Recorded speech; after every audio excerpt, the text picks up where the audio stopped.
पंच और आप देख रहे हैं केकेडी न्यूज। मोदी सरकार की तरफ से लॉन्च की गई अग्निपथ भद्र योजना को लेकर बिहार में महासंग्राम छिड़ा हुआ है। जहां एक तरफ इस योजना का खुलकर स्वागत किया जा रहा है, वहीं दूसरी तरफ यूपी से लेकर बिहार समेत देश के कई राज्यों में इसका खुलकर विरोध भी हो रहा है। जगह जगह पर आगजनी की जा रही है और सरोड से लेकर ट्रक तक की आग लगा दी गई थी। आपको बता दें कि कई शहरों में ट्रेन को भी आग के हवाले कर दिया गया है और आखिर ऐसे में क्यों हो रहा है, इस समय देश का यह आलम है। और इन सब मुद्दों पर हमारे साथ चर्चा के लिए कुछ लोग भी मौजूद हैं। सबसे पहले हम बात करेंगे विजय वाजपेयी जी से, जो कि बीजेपी से हमारे साथ जुड़े हैं। विजय वाजपेयी जी, सुन पा रहे हैं आप हमें? विजय वाजपेयी जी, आवाज आ रही है आप तक हमारी? जी जी जी जी, आपकी आवाज। सबसे पहले सवाल मेरा आपसे ये है कि जब सेना में भर्ती की बात आती है, जब इस नौकरी की बात आती है, तो जो बच्चे होते हैं, जो युवा होता है, उसको लगता है कि इस नौकरी में उन्हें सम्मान भी मिलेगा, उस नौकरी में उसको पैसा भी मिलेगा और काफी इज्जत के साथ और एक सिक्योर फ्यूचर भी मिलेगा। लेकिन अब जब सरकार की तरफ से ये योजना आ गई है, क्या लगता है 4 साल के महज जो टाइम पीरियड है वो सफिशिएंट होगा युवाओं के लिए? सबसे पहले सरकार द्वारा लाई गई इस योजना का अध्ययन करना चाहिए। ये वही लोग हैं जो जुम्मे की नमाज के बाद सड़कों पे आगजनी करते हैं जी। आप बताइए, अगर हम अपने मंदिर में हनुमान चालीसा पढ़े और रोडों पे आके बसे फूके, तो क्या हमारे मंदिर के अंदर हमारे आराध्य हमको यही सिखाते हैं? हमारे ग्रंथों में यही लिखा हुआ है। नहीं सर, मंदिर और मस्जिद का जो कॉन्सेप्ट है वो तो अलग है। विजय जी, बात ये नहीं हो रही है। बात देखिए, हर जुमे को लेकर क्या होता है, अब जो कानपुर में हुआ वो हिंदू मुसलमान हुआ, यहाँ पर कोई धर्म की बात नहीं हो रही है सर। यहाँ पर जो युवा है वो अपने हक के लिए लड़ रहा है सर। देखिए, कुछ लोगों की आदतन होता है कि उन्हें विरोध प्रदर्शन, हिंसक प्रदर्शन, बसें फूकना, ट्रेन फूकना, इनकी आदत में। इनको मुद्दे चाहिए, इनको मुद्दे समझना नहीं है। समाज में एक तबका ये भी है जो इस योजना का स्वागत कर रहा है जी, उसे समझने की कोशिश करिए। लेकिन इनको जो युवा अपनी जिंदगी की आधी मेहनत है, वो पढ़ाई करके वो इस मुकाम को हासिल करना चाह रहा है और महज 4 साल के लिए उसको देश की सेवा करने का मौका मिलेगा। क्या लगता है सही है आपको ये? क्योंकि अगर बात की जाए देखिए, जब एक बच्चा थोड़ा बड़ा होता है तो उसका माइंडसेट ये होता है कि अब हमें जीवन में अपने ये करना है या कोई ऐसी नौकरी पानी है। और जब उसे टाइम लिमिटेशन पता हो जाए कि जब वो अपने एज के एक ऐसे फैक्टर पर आए जब उसकी जिंदगी आगे शुरू होने वाली होती है और तभी उसे रिटायरमेंट हो जाता है, नहीं लगता आपको कहीं ना कहीं स्टूडेंट्स इस जो मामले में जो प्रदर्शन कर रहे हैं वो भले ही उनका तरीका सही नहीं है, लेकिन बात तो सही है ना सर? नहीं, पहले इस जो भी योजना है उसकी जो भी डिटेल है उस पर जाना चाहिए, उसको समझना चाहिए। ये इनके लिए 4 साल तो एक बहाना है ना। इनको ट्रेनों को जलाना, इनको बसों को जलाना है, इनको एम्बुलेंस को जलाना है, इनको मरीजों को अस्पताल तक नहीं पहुंचने देना है। आज जनता ने इनको नकार दिया तो आज ये रोड पे उतर आए हैं जी। इसके बजाय ये जनता के बीच में जाए, आम जनमानस की सेवा करे, जनता इन्हें स्वीकार करेगी जी। सरकार की योजना, आप उसको सबसे पहले उसको समझने का प्रयास करना चाहिए जी। लेकिन एज फैक्टर सर, यहाँ पर बहुत सवाल है एज फैक्टर का। तरीका थोड़ी ना होता है सर, प्रदर्शन करने का तरीका भले ही गलत हो विजय जी, प्रदर्शन करने का तरीका भले ही गलत हो, लेकिन जो बात युवा कह रहे हैं वो कहीं ना कहीं सही साबित हो रही है। क्योंकि एज फैक्टर एक बड़ा सवाल है। 21 to 24 इयर्स का जो एज गैप उन्होंने बताया गया है, इसके बाद उन्हें रिटायरमेंट का फैसला मिल जा रहा है कि मतलब अब वो देश के सेवा के लिए महज 4 साल ही अपनी जिंदगी का जो समय है, इतनी बड़ी जिंदगी का सिर्फ 4 साल ही अपनी देश का जो है, अपनी देश की रक्षा के लिए वो दे पाएंगे। इसमें कोई बुराई नहीं है सर। अगर वो अपने सिक्योर फ्यूचर के लिए बात कर रहे हैं तो सरकार को सुनना चाहिए इस बात को। नहीं, सरकार, आप उचित पटल पे आएंगे तो आपकी बात सुनी जाएगी। आप सड़कों पे बैठ के बसों को जलाएंगे, ट्रकों को जलाएंगे, पत्थर फेंकेंगे, ट्रेन फूकेंगे, थोड़ी ना आपकी बात सुनी जाएगी। बात कहने का और सुनने का एक तरीका होता है जी। क्योंकि इन लोगों को रोजगार से मतलब ही नहीं है। सरकार का लक्ष्य है हर बेरोजगार को रोजगार देना, वो चाहे जिस माध्यम से हो, और सरकार दे भी रही 2014 के बाद से। लेकिन इनको रोजगार से मतलब नहीं है, इनको सिर्फ अपनी राजनीतिक दुकान चमकानी है और अपनी ब्रांडिंग करनी है। लेकिन इस प्रदर्शन में जो लोग सड़कों पर उतरे हैं, जो युवा सड़कों पर उतरे हैं, उनकी उम्र काफी कम है। ठीक है, और इस कम उम्र में अगर वो इस तरह का प्रदर्शन करेंगे, क्या संदेश पहुंचेगा देश के लोगों को और बाकी दुनिया को क्या संदेश पहुंचेगा इस वक्त जो देश के हालात चल रहे हैं? आप हमारी बात को समझने का प्रयास करिए। अभी कुछ दिन पहले जम्मू एंड कश्मीर में भी ऐसे प्रदर्शन होते थे, उसमें भी नाबालिग बच्चों का इस्तेमाल करके और पीछे राजनीतिक रोटियां कौन सेकता था, ये पूरे देश ने देखा है। वही हालात ये लोग उत्तर प्रदेश को बनाना चाहते, चूंकि सत्ता इनके हाथ से निकल चुकी है, जनता ने इनको नकार दिया है, आज ये किसी लायक नहीं बचे हुए, तो इनका अब एक ही सहारा बचा है। तो सर विपक्ष पर ये सवाल कर रहे हैं, विपक्ष पर सवाल खड़ा कर रहे हैं सर आप कि अब जो है जो रोड पे प्रदर्शन कर रहे हैं ये लोग हैं, ये स्टूडेंट्स नहीं है। आप उठा के देख लीजिए, बसें फूकने वाले, ट्रेन फूकने वाले, ट्रक जलाने वाले, एम्बुलेंस जलाने वाले, मरीजों को अस्पताल ना पहुंचने देने वाले, ये लोग कौन से हैं? ये लोग कौन से हैं? जी तो सर लेकिन इस अपनी हक की लड़ाई लड़ना बुरी बात नहीं है, लेकिन जो तरीका अपनाया जा रहा है वो कहीं ना कहीं गलत है। मैं उसका समर्थन करता हूं। मैं हर उस छात्र के साथ हूं जो शांतिपूर्वक अपनी समस्याएं सरकार तक पहुंचाना चाहता है। मैं उसके साथ खड़ा हूं, वो जहां भी कहेगा मैं वहां खड़ा हूं, लेकिन ये कोई तरीका थोड़ी ना होता है। जी सही कह रहे हैं। मैं आपके पास वापस लौटूंगी विजय जी, आपके पास वापस लौटूंगी। कांग्रेस से हमारे साथ पवन गुप्ता जी जुड़ चुके हैं। पवन जी, एक नए सवाल के साथ मैं आपके पास आऊंगी कि जो सेना की नौकरी है उसमें हर जो युवा है जो इसमें भर्ती लेना चाहता है, जो पार्ट लेना चाहता है, वो सोचता है कि इस नौकरी के थ्रू हमें कहीं ना कहीं बहुत पैसा, बहुत इज्जत और जो एक सिक्योर फ्यूचर है वो उन्हें मिलेगा। लेकिन अब इस योजना में जो 4 साल का टाइम पीरियड एक मतलब फिक्स कर दिया गया है, इस बात को लेकर आप क्या कहेंगे? रहता है यार, देखिए आज ही भारत सरकार के सांख्यिकी विभाग ने अपनी रिपोर्ट दी है कि भारत में अर्बन क्षेत्रों में 8.2% की बेरोजगारी है। यानी 8.2 का मतलब लगभग 12 करोड़ बेरोजगार युवा हमारे देश में इस समय है। वो रोजगार के लिए परेशान है, अपने परिवार को कैसे पाले, अपने बच्चों को कैसे देखें, अपने पेरेंट्स को कैसे देखें, अपना घर कैसे चलाएं। और उसके बाद इन्होंने 3 वर्षों से रक्षा सेवा में, इस डिफेंस में इन्होंने कोई भी भर्ती नहीं की। युवा जितने भी थे वो तैयारी कर रहे, रात दिन उसको अपने हेल्थ बनाने में लगे, उसमें लगे कि हमको सेना में भर्ती होना है। और जब उतनी इन्होंने तैयारी की, उसका जब इन्होंने कल स्कीम लॉन्च की तो उस स्कीम को इतनी गलत लॉन्च की कि 4 साल की नौकरी ले रहे हैं और 4 साल के बाद उनको बेकार कर देंगे, ना उनको पेंशन मिलेगा ना मिलेगा। ये युवाओं के साथ युवाओं का मजाक बनाना है। इस तरह की भर्ती बनाना ही सेना के लिए, सेना का भी विजय जी, मैंने आपको आपकी बात में मौका दिया, यहाँ पवन जी को अपनी बात कंप्लीट कर लेने दीजिए, उसके बाद हम आप तक पहुंचेंगे वापस से। पवन जी आपको समय दिया जाए। राहुल गांधी पे भी बोल रहे हैं वो निश्चित रूप से वो इस तरह का उनको विरोध करेगा और इसको इनको नियंत्रण करता है जी, इनको शांत करना चाहिए, इस पॉलिसी को इनको विड्रा करना चाहिए। आज युवाओं की अग्नि परीक्षा ना ले, अग्नि परीक्षा लेने का काम खत्म करें, युवाओं को सीधे सेना में भर्ती का काम करें। लेकिन विजय जी का कहना है कि जो सड़कों पर उतरकर प्रदर्शन कर रहा है वो युवा ने घोटाला, रेल घोटाला, सड़क घोटाला, घोटालों की सरकार कांग्रेस आज हमसे सवाल पूछ रही है। जरा राहुल गांधी पे 2 शब्द बोल दीजिए, प्रियंका गांधी 2 शब्द बोल दीजिए, किसानों की जमीन हथियाने वाले रॉबर्ट वाड्रा पे 2 शब्द बोल दीजिए। मानवर सुन रहा है, अगर कोई बात बोली तो देश की जनता सुन रही है। बोल दीजिए, नेशनल हेराल्ड पे बोल दीजिए, नेशनल हेराल्ड पे बोल दीजिए आप। राहुल गांधी ईडी की मुद्दे से नहीं भटकेंगे सर। विजय जी मुद्दे से नहीं। पवन जी 1 मिनट, पवन जी 2 मिनट चाहिए। पवन जी मेरी बात सुनिए, मैं आपको मौका दूंगी।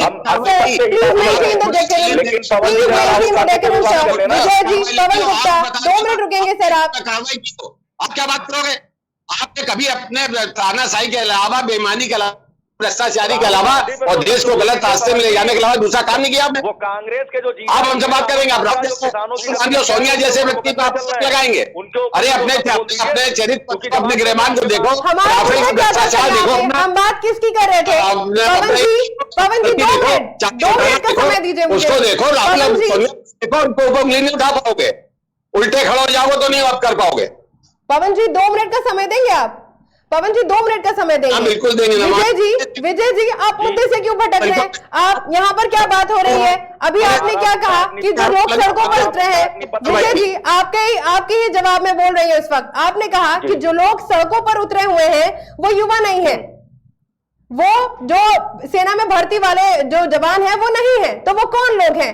इस बात का मैं जवाब चाहती हूँ आपसे। जिसको हाथ में चश्मा बांधे हुए, हाथ में पट्टी बांधे अंधे हो, तो उसको कौन बोलेगा? वो युवा है।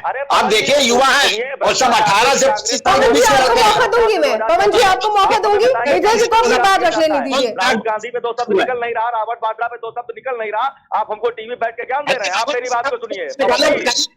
तुमने ईडी में बुलाया, उसको 5 दिन उसका कुछ गाल नहीं पाए, कोई तुमको मिले ही नहीं। तुम्हारे पास चरित्र हनन के अलावा झूठे आरोप के अलावा तुम्हारे पास कुछ है ही नहीं ना। तुमको मैं बता रहा हूँ 1947 से लेकर 2000 अभी कोई घोटालों की बात नहीं कर रहे सर हम लोग, अभी कोई घोटालों की बात नहीं हो रही है। मुद्दा क्या है सर? पवन जी, विजय जी, आप दोनों मुद्दे से भटक रहे हैं। आप क्यों आरोप प्रत्यारोप का यहाँ पर गेम खेल रहे हैं? हम क्या कर रहे हैं? हम यहाँ पर जो बात कर रहे हैं, यहाँ पर वो ये कर रहे हैं कि युवाओं के हक के लिए जो वो लड़ाई कर रहे हैं वो किस हद तक सही है। भले ही उनका प्रदर्शन करने का तरीका जो है वो गलत है, लेकिन जो फैक्टर है जिस लिए वो लड़ रहे हैं वो कहीं ना कहीं सही है। बस ये मुद्दा है।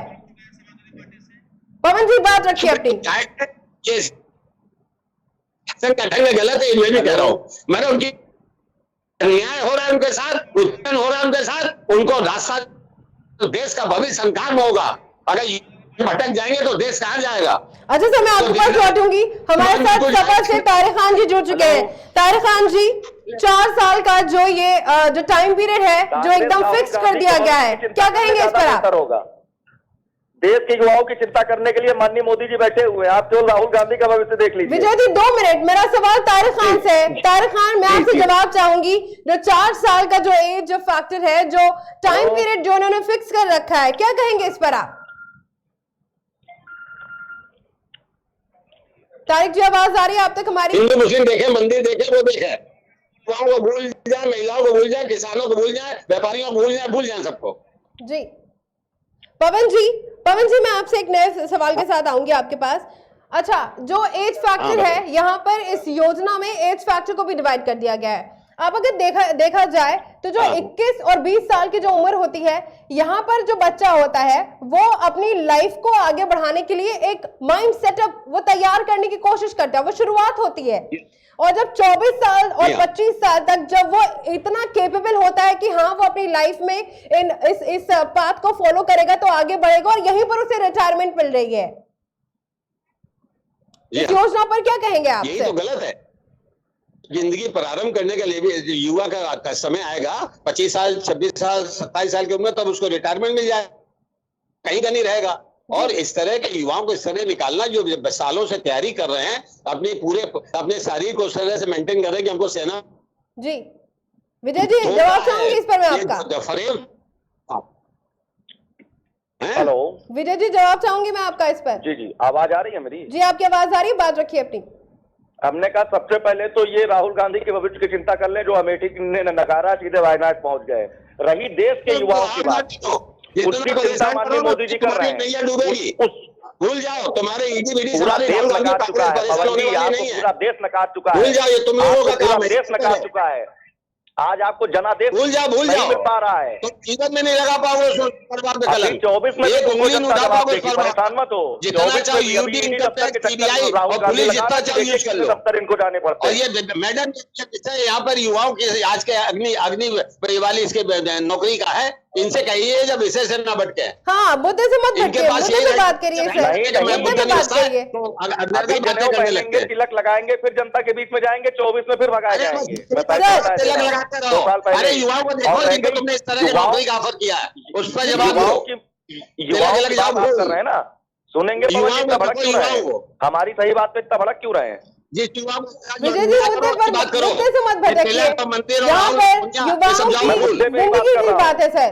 अरे आप वही लोग हैं ना जो सुप्रीम कोर्ट में एफिडेविट लेके गए थे कि अयोध्या सर, यहाँ पर मुद्दे से नहीं भटकेंगे सर। विजय जी, आपने राम को काल्पनिक बता दिया था, आपने कृष्ण को काल्पनिक बता दिया था। किस तरह का भारत बना रहे थे प्रियंका गांधी? विषय में मैं जवाब नहीं मुद्दे देते। से नहीं भटक रहा हूँ, मुद्दे से आप भटक गए, इसलिए देश की जनता ने आपसे नकार दिया है, विषय में नहीं बोलते हो, इसीलिए जनता ने नकार दिया है। विषय में आओ, विषय पर विजय जी, पवन जी, आप मुद्दे से भटक रहे हैं। विषय में बोलो। जनेऊ पहनना ये जनता नकार चुकी है। जनता विकास चाहती, जो मोदी जी और योगी जी के नेतृत्व में उत्तर प्रदेश सहित पूरे देश में हो रहा है।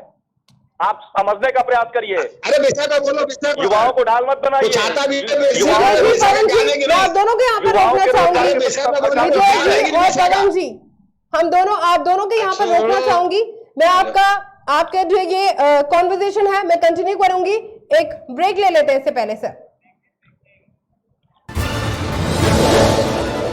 और इसी बीच हम आपको रायबरेली से बड़ी खबर बता रहे हैं, जहां पर अग्निपथ योजना की आग पहुंची रायबरेली। ये बड़ी खबर हम आपको रायबरेली से बता रहे हैं, जहां पर भारी संख्या में युवा इस योजना का प्रदर्शन कर रहे हैं। आपको बता दें कि लालगंज कोतवाली से ये मामला सामने आया है, जहां पर अग्निपथ योजना को लेकर प्रदर्शनों के बीच, युवाओं के बीच काफी उथल पुथल मची हुई है। और इसी को लेकर लालगंज कोतवाली के गांधी चौराहे की घटना बताई जा रही है, जहां पर युवा अग्निपथ योजना की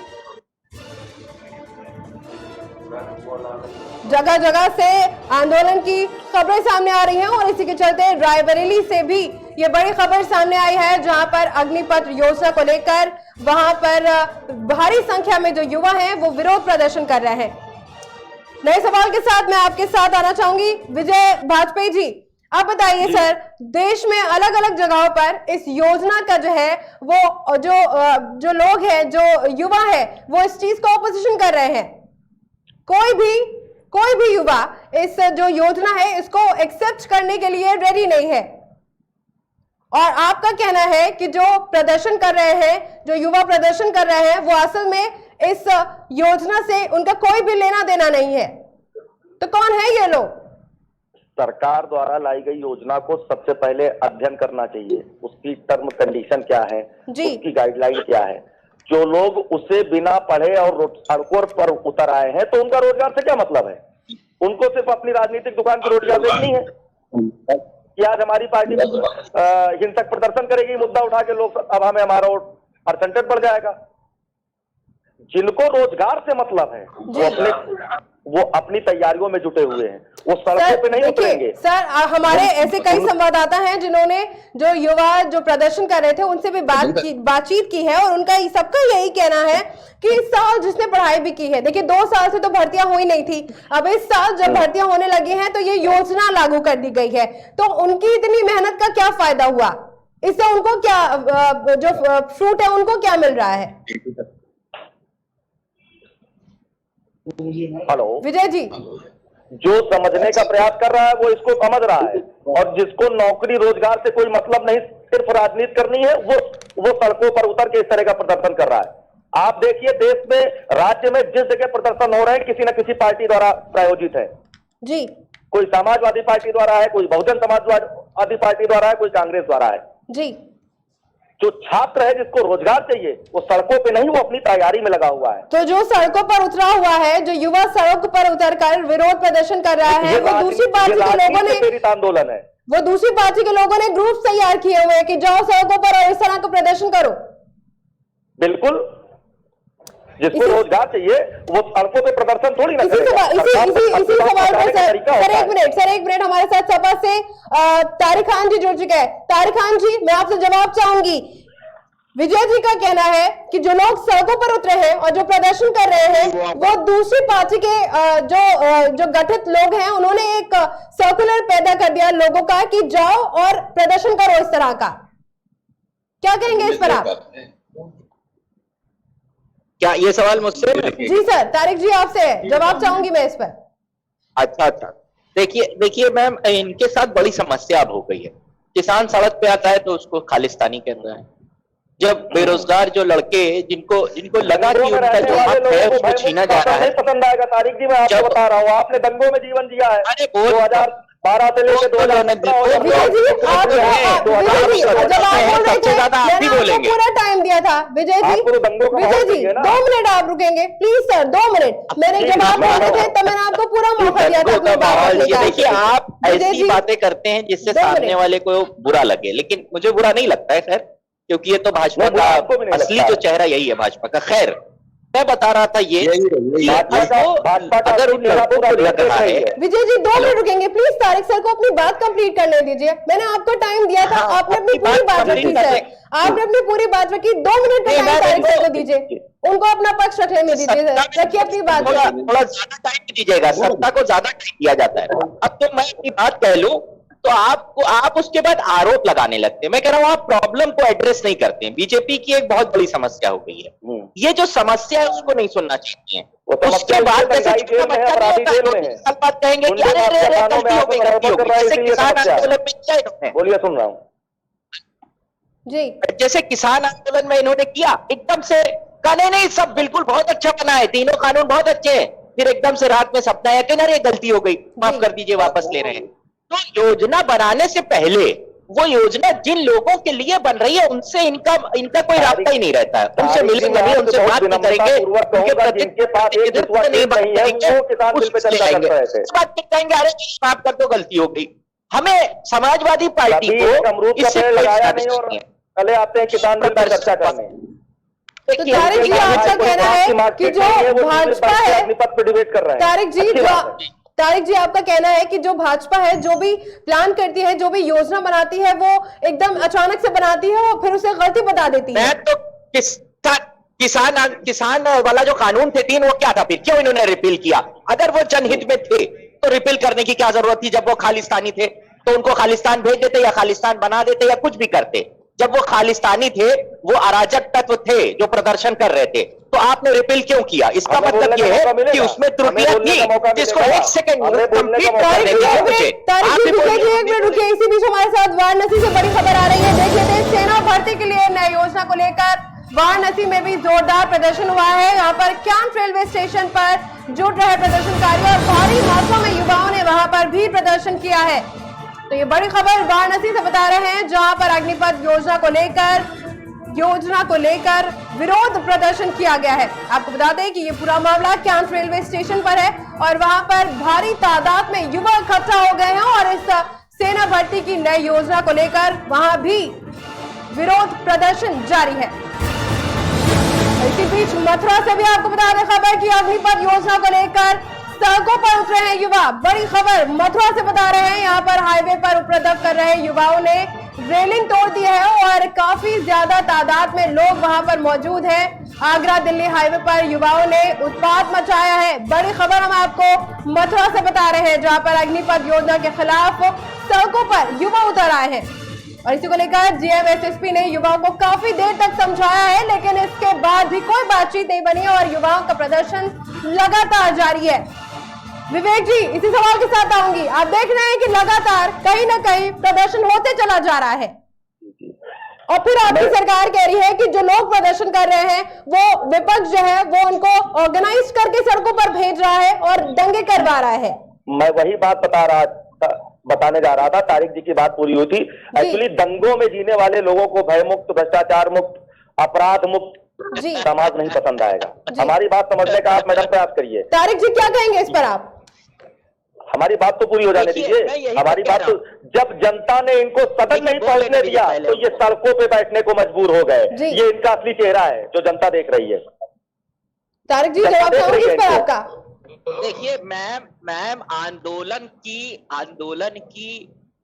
जिनको का बीज नहीं मालूम है, धान का बीज किस दुकान में मिलता है, वो किसान बिल पे चर्चा करते हैं। ये किसानों की बात कर रहे हैं ना, किसानों के कितनी बड़ी हित ऐसी कांग्रेस सपा है कि मध्य प्रदेश में किसानों के ऊपर गोली चलवाने का काम किया गया था इनके शासनकाल में।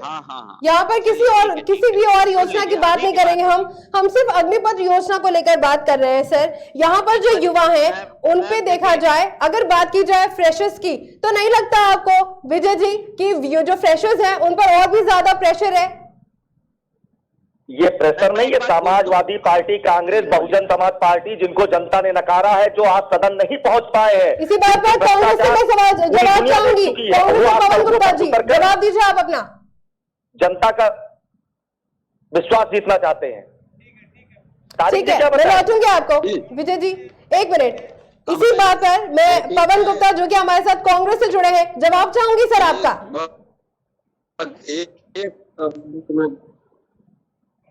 देखो किसी न किसी कारणवश हमारा जो कांग्रेस से पवन गुप्ता जी हैं उन तक का संपर्क नहीं जा रहा। इसी बात पर मैं तारिक से स्टेटमेंट चाहूंगी। तारिक सर अपना जवाब रखिए प्लीज। देखिए मैम, अब आप देखिए जो देश ने आंदोलन करके, वो आंदोलन का देश जिसको कहा जाता है, जिसने आंदोलन कर आजादी पाई, वो जब किसी चीज के लिए आंदोलन करता है तो उसको ये कहा जाता है कि ये फ्रिंज एलिमेंट है। और आपका जो फ्रिंज एलिमेंट है नुपुर शर्मा, उसको आपने अपनी बिल्कुल संरक्षण दे रखा है। ये इनका चरित्र है। अब आ जाते हैं उसी योजना पे जिसमें समस्या, जो बच्चे हैं उनको तो आपका चरित्र पूरे देश में देखा है। बताइए कि सिक्योरिटी वाला चरित्र, आपका टोपी वाला चरित्र, आपका नमाज वाला चरित्र वो पूरे देश ने देखा है। अब देखिए, अब आप नमाज पे कुछ मत कहिए। देखिए ये फिर आप गलत कमेंट कर देते हैं सर। आप टारगेट नहीं करेंगे।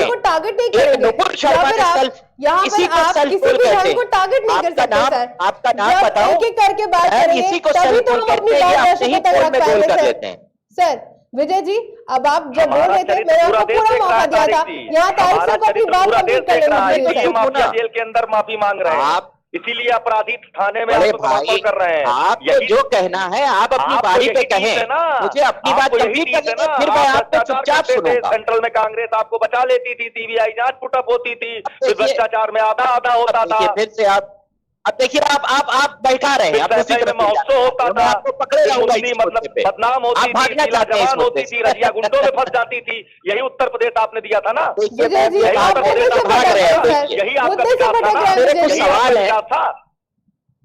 इनको पकड़ के रखिए, ये दूसरी पीठ पे ये लोग भाग जाते हैं। किसान बिजली के लिए परेशान था, बेरोजगार रोजगार के लिए परेशान था, यही उत्तर प्रदेश आपने दिया था ना।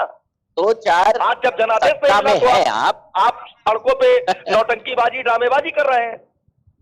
विजय जी अच्छा सुन ले, भटक रहे आप विजय जी बोल लेने दिया, मैं चुप रहा हूं। कर रहे हैं उनकी बात तो सुनिए सर। तारिक सर आपसे ही सवाल कर रहे हैं, एक बार आप उनका सवाल तो सुनिए सर। आप मेरा सवाल सुन लीजिए, जवाब दीजिए। बस आप कहाँ जा रहे हैं इधर उधर, इसी बीच में खेलिए, तारिक सर अपना भाई बात तो सुनिए आप। अब देखिए मेरे 3-4 सवाल जो मुझे लगता है कि उन बच्चों की ही 2 मिनट का समय दीजिए प्लीज सर, 2 मिनट का समय दीजिए।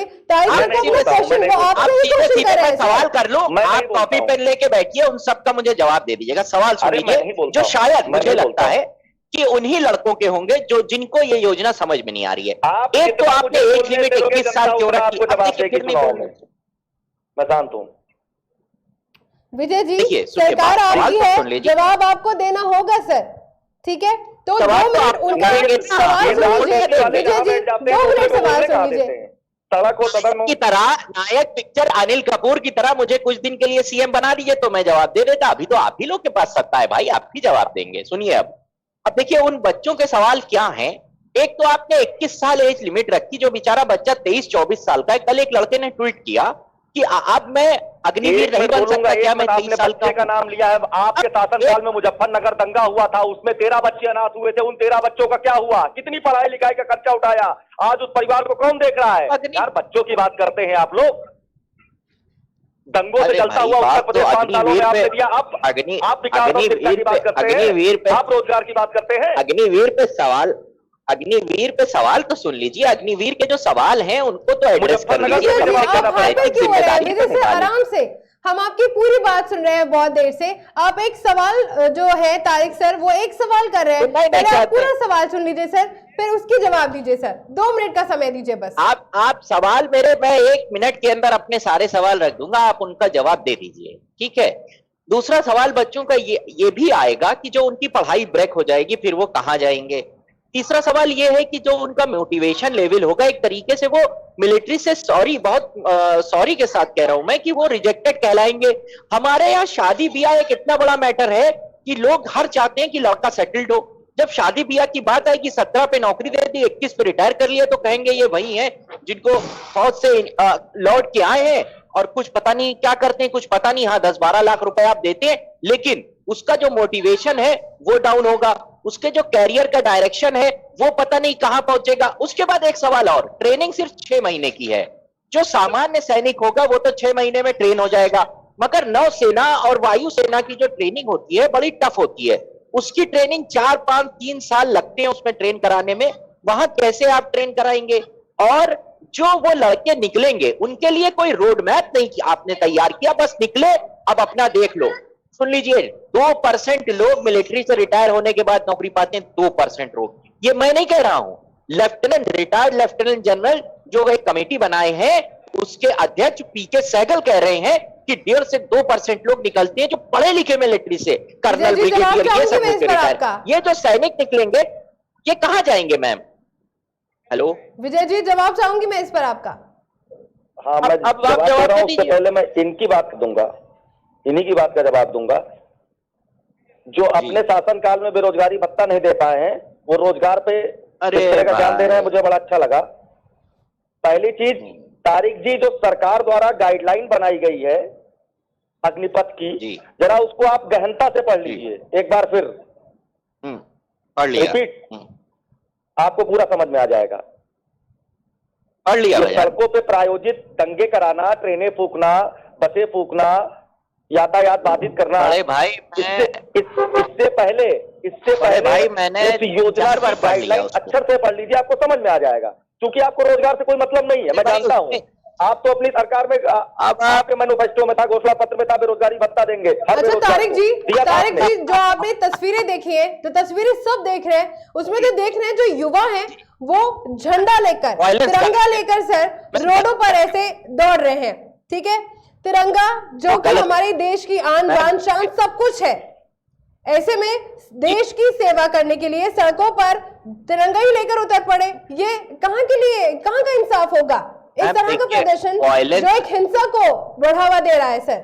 नहीं मैम, वायलेंस का कभी सपोर्ट नहीं किया जा सकता मैम। देखिए, इसी चैनल पे मैंने 10 बार कहा, इससे पहले जो वायलेंस हुआ, जो भी धार्मिक आधार पे हुआ, वो भी गलत था। और यहाँ अगर ये जो मिलिट्री की तैयारी कर रहे हैं लड़के, इनको लग रहा है कि कुछ गलत हुआ है तो जरूर इनकी बात सरकार एड्रेस करेगी, लेकिन उसको सही प्लेटफॉर्म पे आए। ये तरीका गलत है कि तुरंत इन्होंने तोड़फोड़ शुरू कर दी, जो कि बिहार और आज उत्तर प्रदेश में भी शुरू हो गई। लेकिन विजय सर का कहना है, विजय सर का कहना है कि जो लोग, जो युवा सड़कों पर प्रदर्शन कर रहे हैं, वो तो विपक्ष ने ऑर्गेनाइज करके एक ग्रुप बना दिया है और उन्हें ही सड़कों पर भेज दिया है। मैम 0% इस बात में सच्चाई है मैम। समाजवादी पार्टी के राष्ट्रीय अध्यक्ष ने स्टेटमेंट तब दिया जब पूरा एक दिन बिहार में प्रदर्शन हो गया, तो उनके फेवर में उन्होंने बोला। मैम, अगर गलत होगा तो किसी का समर्थन देने का मतलब ये नहीं है कि वो हमारा आंदोलन है। वो उन बच्चों, ऐसे ही हमने किसान आंदोलन को भी समर्थन किया था, ऐसे ही हम इनको भी कह रहे हैं कि हाँ तुम्हारी बात सही है मैम। अगर 4 लोग बैठे हैं, उसमें एक आदमी सही बोल रहा है, 3 गलत बोल रहे हैं, तो हम कहेंगे कि हाँ आपकी बात सही है, मुझे लग रहा है कि आपके साथ अहित हो रहा है। एक बीजेपी ने और बहुत बड़ी दिक्कत की है मैम, इस स्कीम को कायदे से ये समझा ही नहीं पाए। अभी आपको बहुत धीरे धीरे स्टेज वाइज इनको मैम, वो लड़के, आप देखिए मैम, आप सुबह कभी निकलिए, आप गांव में, आपको पता है, मैं मेरा घर गांव में है मैम, लड़के दौड़ा करते हैं सुबह, उनसे मेरे जानने वाले रहते हैं, क्या कर रहे हैं, तैयारी कर रहे हैं, कहाँ जाना है, क्या बात है, क्या सुबह सुबह दौड़ा करते हो मैम?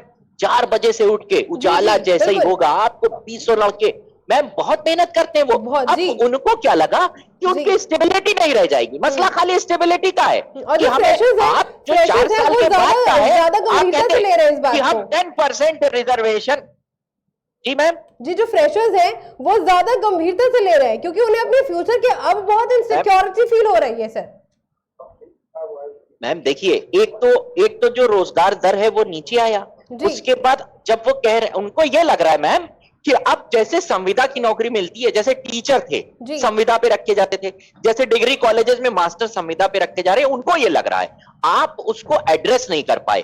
आपने उनसे कहा कि आप अग्निवीर हो, अग्निपथ पे चलो, वो चल दिया अग्निपथ पर, फिर बीच से उसको अग्निपथ से उतार दिया कि अब तुम घर जाओ अपने। मैम, अग्निपथ पर मेरे अंदर डेडिकेशन है कंट्री के लिए, देश के लिए, मैंने कहा मैं अपनी जान दे दूंगा, मैं अग्निवीर बन गया, ये मेरा जज्बा तो है मैम। उसके बाद आपने उसके जज्बे को आधा कर दिया, उससे कह दिया अब तुम घर जाओ, और उसको 12 लाख रुपए दे दिए कि जो जाओ, जो कर पाओ वो कर लो। 12 लाख रुपए आपने दे दिए, ठीक है। 30,000 में भी मैम 8,000 रुपए ये काट रहे हैं, लड़के को मिलेंगे 22,000 रुपए। विजय जी, जवाब चाहूंगी इस पर आपका।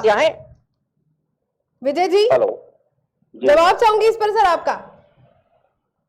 हमने तो ये जो तारिक जी कह रहे थे कि इनके नेताजी ने पूर्व मुख्यमंत्री माननीय अखिलेश यादव जी ने एक बयान दिया है। बयान देना एक अलग बात है और छात्रों को भड़काना एक अलग बात है। मैं शुरुआत से कह रहा हूं ये प्रायोजित है। इन्होंने अपने मुंह से बताया हमने, बड़े भाई अभी मैंने अपील किया कि मत करिए ऐसा। आप सदन में आवाज उठाते ना। बड़े भाई ये मामला केंद्र सरकार का है, हम स्टेट में उठा के करेंगे क्या? क्यों? आप लोग भाई केंद्र सरकार ने योजना निकाली है, हम अखिलेश यादव स्टेट में क्या कर लोकसभा जब सत्र चलेगा? आपके लोकसभा सदस्य नहीं है। नहीं तो सत्र तो चलने दीजिए बड़े भाई, सत्र चलेगा तो बिल्कुल उठाया जाएगा। जनता की आवाज उठाने के लिए बने हम। आप छात्रों को भड़काकर दंगा कराएंगे, उसके बाद टीवी में बैठ के ज्ञान देंगे नहीं भाई साहब मैं तो कुछ करना ही नहीं चाहता, मैं इनके साथ हूं नहीं। बिल्कुल गलत है, इसमें समाजवादी पार्टी से इसका कोई लेना देना नहीं है। वो छात्र है, कई बार टीवी चैनल के लोगों ने बड़े भाई उनका इंटरव्यू भी लिया है, जगह जगह आप इंटरव्यू नेता के बयान को उठा के देख लीजिए। उन्होंने जो बयान दिया है वो हिंसा को भड़काने वाला है या हिंसा को रोकने वाला है? आप इससे बेहतर होता कि आप उस योजना को छात्रों को समझाने का प्रयास करते। हिंसा किसी चीज का समाधान नहीं होती। देखिए हिंसा के लिए तो अभी मैंने अपील की कि हिंसा बिल्कुल उसका वो नहीं है। और जो लोग अभी देखिए गोंडा में भी प्रदर्शन हुआ है, आगरा में हुआ है, मुरादाबाद में हुआ है, सिद्धार्थनगर में हुआ है। यहाँ जो छात्र हैं, मैं फिर कह रहा हूँ, आप गांव के क्षेत्र में जिन लोगों का ग्रामीण क्षेत्रों से राब्ता नहीं है मैम, वो इस समस्या को नहीं समझ पाएंगे। तो मैम बहुत बहुत डेडिकेशन उनके अंदर दो चीजें रहती हैं। क्योंकि सर अभी देखा जाए तो जो छोटे शहर है छोटे शहर के जो युवा है वो ज्यादा एक्साइटेड रहते हैं इस वाली नौकरी के लिए। और आपको लगता है कि जो 4 साल का विजय जी जो 4 साल का जो टाइम पीरियड है वो एकदम जो सेटिस्फाइड कर दिया गया है युवाओं को, क्या लगता है आपको इसी एक्साइटमेंट के साथ जो और बच्चे हैं जो कि इच्छा रखते हैं कि इसमें भर्ती हो, सेना में भर्ती हो, तो जो अब इस योजना के बाद आपको लगता है कि युवाओं में या जो इस फील्ड में आने के लिए जो प्लान कर रहे हैं वो एकदम उसी उत्साह के साथ अब करेंगे आगे ऐसा? जिस छात्र के मन में राष्ट्र सेवा देश सेवा भरी हुई है वो छात्र इन सब चीजों के बारे में सोचेगा ही नहीं।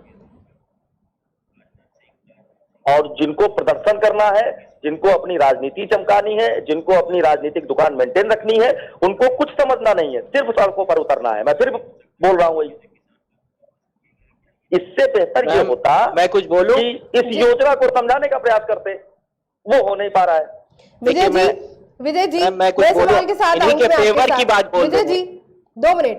विजय जी मेरा सवाल है, राजनाथ सिंह ने जो एज फैक्टर इसमें प्लान किया गया था वो 21 से अब 24 कर दिया गया है। क्या लगता है आपको जिस तरह से किसान आंदोलन भी भारी विरोध प्रदर्शन के बाद वापस लिया गया था, क्या चांसेस हैं इस योजना के वापस लेने की? नहीं। अब आगे क्या होता है अभी मैंने एज वाली बात बोली थी, मैं आपको बता नहीं सकता, वो समय बताएगा सर। लेकिन जैसे बीजेपी समाधान नहीं है, लेकिन जो बीजेपी करती है कि जब वो देखती है कि देश में हालात बुरे हो रहे हैं वो किसी तरह कोई भी एक मोमेंट का इंतजार करती है और वो उस योजना को उस पर्टिकुलर चीज को वापस ले लेती है। इस देश के अंदर एक तबका ऐसा है जो युवाओं के हाथों में रोजगार नहीं चाहता जी, जो विकास नहीं चाहता, जो इस देश को आगे बढ़ने देना नहीं चाहता, उसको प्रॉब्लम है। और वो डिस्टर्ब करते रहेंगे, प्रॉब्लम क्रिएट करते रहेंगे, क्योंकि उनको जनता से मतलब नहीं। अरे नहीं, उनको अपनी राजनीतिक दुकानों से मतलब है जी। वो चाहे अखिलेश यादव जी हो, चाहे मायावती जी हो, चाहे राहुल गांधी जी हो, कमोबेश सारी पार्टियों का यही हाल है। अपने परिवार जी, अपनी दुकान, अपना राजनीतिक संगठन ये मेंटेन रहे, युवाओं को रोजगार मिले ना मिले, भूखों को खाना मिले ना मिले, सड़कें बने ना बने, बिजली आए ना आए, किसान को लाइट मिले ना मिले, इन समस्याओं को इनसे मतलब नहीं। लेकिन विजय जी मैं आपसे कहूंगी कि अब तक की सेना भर्ती को एक एज अ जॉब की तरह लोग देखते थे, ठीक है। जॉब, जिसके बाद वो अपना फ्यूचर जो है वो सिक्योर देख सके। लेकिन अब जो है वो बीजेपी की तरफ से ऐसे स्टेटमेंट्स आ रहे हैं कि ये जो है वो देशभक्ति है। तो क्यों नहीं किसी युवा को जो इसमें बहुत इंटरेस्टेड है और इसी इंटरेस्ट के साथ वो इस फील्ड में आना चाह रहा है, तो क्यों टाइम लिमिट बांध दी गई है? क्यों उससे लाइफ टाइम के लिए या फिर जब तक वो केपेबल है उसे देश की सेवा करने का मौका दिया जाता है? सर, जो माँ अपने बेटे को इस देश की सरहद पर भेजती है जी, उसके मन में रुपए, पैसे, धन दौलत, किसी चीज का कोई लालच नहीं रहता। सिर्फ वो राष्ट्र सेवा के लिए, माँ भारती के लिए समर्पित अपना पुत्र भेजती है जी। और जिसको माँ भारती की सेवा करनी है, जी।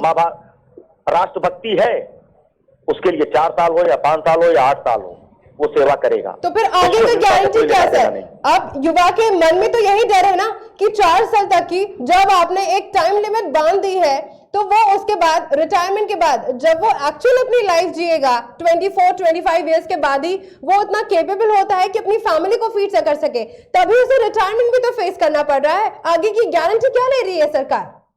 उनके फ्यूचर का तो कोई गारंटी नहीं है।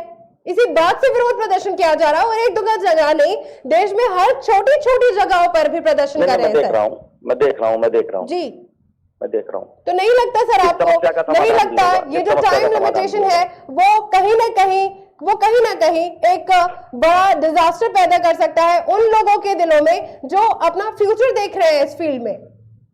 नहीं, इस समस्या का भी समाधान होगा। जी, क्या समाधान सर? समस्या का भी समाधान जी, क्या समाधान निकालेगी सरकार?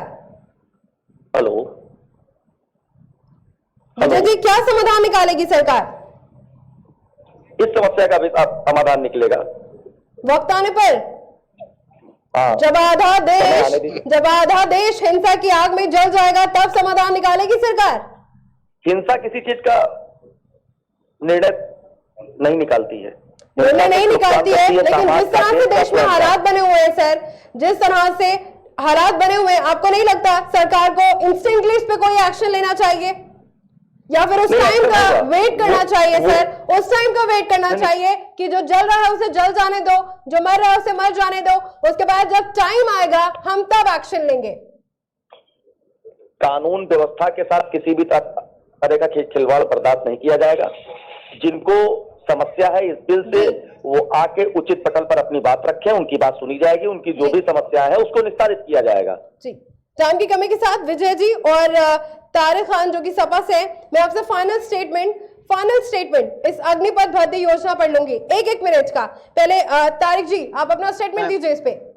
जी, मैम देखिए, मैं बता रहा हूँ, इनकी ही एक योजना की बात बता दूं जो राजनाथ सिंह जी ने कहा था जी कि जो योजना रहेगी उसके जो नॉर्मल भर्ती है वो प्रभावित नहीं होगी। इससे मैं ये दर्शाना चाहता हूं कि विपक्ष का रोल सिर्फ ये नहीं है कि आपकी कमियां निकालें, विपक्ष का रोल ये भी है कि अगर कोई चीज इंफॉर्मेटिव वे में भी लेके आना। तो मैं आपके चैनल के माध्यम से अपने जो छात्र हैं उनको बता दूं कि जो नॉर्मल भर्ती है वो तो चलेगी, लेकिन मैम वो इतनी कम है और वो इतना ज्यादा डिले होके आती है कि बच्चों को लग रहा है कि यही नॉर्मल भर्ती हो जाएगी। ऐसा नहीं है। लेकिन अब अगर बच्चों को ये प्लेटफॉर्म मिलेगा तो मैम वो इसी से भर्ती में जाएंगे। तो इस तरीके से कि नॉर्मल भर्ती तो चलेगी, मगर ज्यादातर लोग यही कोशिश करेंगे कि इसी भर्ती से अंदर जाएं और उसके बाद फिर जब वो रिजेक्ट हो जाए तो वो बेचारे क्या करें। इनको एक रोड मैप स्टेट गवर्नमेंट से कोऑर्डिनेट करके तैयार करना चाहिए कि आप इन क्षेत्रों में इनको रख लेंगे। उसके बाद पता चला कि वो कहीं पर गार्ड बने बैठे हैं, कहीं पर उनसे कोई कह रहा है कि आप ये काम कर लो, क्योंकि मैं मिलिट्री से रिटायर होने के बाद लोग बहुत ज्यादा ये नहीं है कि उनको तुरंत जॉब मिल जाती है। जो ब्रिगेडियर कर्नल है मैम वो तो ठीक है, अर्ली एज में वो 55 पे शायद रिटायरमेंट है मिलिट्री से, वो तो सेटल हो जाते हैं। लेकिन मैम जो सैनिक होते हैं वो लेस एजुकेटेड होते हैं, अब उनके पास किसानी या इन सब के अलावा कोई बहुत ज्यादा ऑप्शन नहीं होता है और वो बहुत ज्यादा इमोशनल होते हैं। एक गर्व की प्राइड की बात होती है गांव में कि ये हमारे घर का ये लड़का फौज में है। अब लड़का गया फौज में और फौज से फिर लौट आया। मैम एक देहात का आदमी जिसको पढ़ना ABCD नहीं आता है उसको क्या पता अग्निपथ और अग्निवीर क्या है? वो तो यही कहेगा कि बचुआ हमरा गवा रहा फौज में और उसके बाद 4 साल बाद लौटाल दी लौटाओ। आप क्या करा तो जो रिटायर्ड फोर्समैन का दर्जा नहीं दिया जाएगा, एक बहुत बड़ी समस्या है। शुक्रिया सर। जो रिटायर्ड फोर्समैन का दर्जा नहीं दिया जाएगा, इनको अग्निवीर ही कहा जाएगा, ये सबसे बड़ी प्रॉब्लम है। जो रिटायर्ड फोर्समैन के जो बेनिफिट्स होते हैं उसमें एक भी नहीं मिलेगा। जी बहुत शुक्रिया तारिक जी आपका जुड़ने के लिए हमारे साथ। फाइनल स्टेटमेंट में विजय जी आपका भी चाहूंगी इस पर, कब तक सरकार इस पर कोई एक्शन लेगी? फाइनल स्टेटमेंट सर, क्योंकि अब देश के हालात को देखते हुए ऐसा लग रहा है कि अब सरकार, वो टाइम आ गया है, अब वो टाइम आ गया है, क्योंकि एक दो जगह नहीं कई जगह आपने देखा कि किस तरह से प्रदर्शन हो रहे हैं और अब टाइम आ गया है कि सरकार को कोई एक्शन लेना ही होगा। सरकार इस मुद्दे पे गंभीर है, अतिशीघ्र इससे को किसी न किसी तरह का निर्णय आ जाएगा। और रही बात हिंसा की, तो मैं उन सभी युवाओं से अपील करना चाहता हूं आपके टीवी चैनल के माध्यम से कि हिंसा किसी चीज का समाधान नहीं है। अगर उन्हें इस दिल से चिरा रहे की समस्या है तो वो हिंसा का रास्ता छोड़कर आए, उचित पटल पर सरकार से, हमारे जनप्रतिनिधियों से। समय क्या होता है सर, क्या कौन सा समय उचित होगा सर आपकी सरकार के लिए? एक बार मुझे ये क्लियर कर दीजिए सर, उचित टाइम क्या? अब आपको नहीं दिख रहा कि किस तरह से लोग सड़कों पर उतरे हैं, किस तरह से हर दूसरे दिन हर बढ़ते दिन जगह जगह पर प्रदर्शन कर रहे हैं और कुछ नहीं भारी तादाद में युवा मौजूद है, तो कौन से टाइम का वेट कर रही है आपकी सरकार? बस फाइनल स्टेटमेंट चाहूंगी सर इस पर। नहीं, बहुत अतिशीघ्र इस पे कोई ना कोई निर्णय आ जाएगा, फाइनल निर्णय। ठीक है सर, सरकार इस पे गंभीर और इस पे चर्चा भी जारी है। ठीक है सर, बहुत बहुत शुक्रिया सर आपका हमारे साथ जुड़ने के लिए। तो विजय वाजपेयी जो कि बीजेपी से हमारे साथ जुड़े थे और सपा से हमारे साथ तारिक खान जुड़े थे, बहुत बहुत शुक्रिया आपका हमारे साथ। तो हम आपको बता दें कि मोदी सरकार की तरफ से जो लॉन्च की गई अग्निपथ भर्ती योजना है उसको लेकर बिहार समेत देश भर में महासंग्राम छिड़ा हुआ है। कुछ और खबरों की तरफ रुख करेंगे, फिलहाल लेते एक छोटा सा ब्रेक। आप बने रहिए KKD न्यूज के साथ।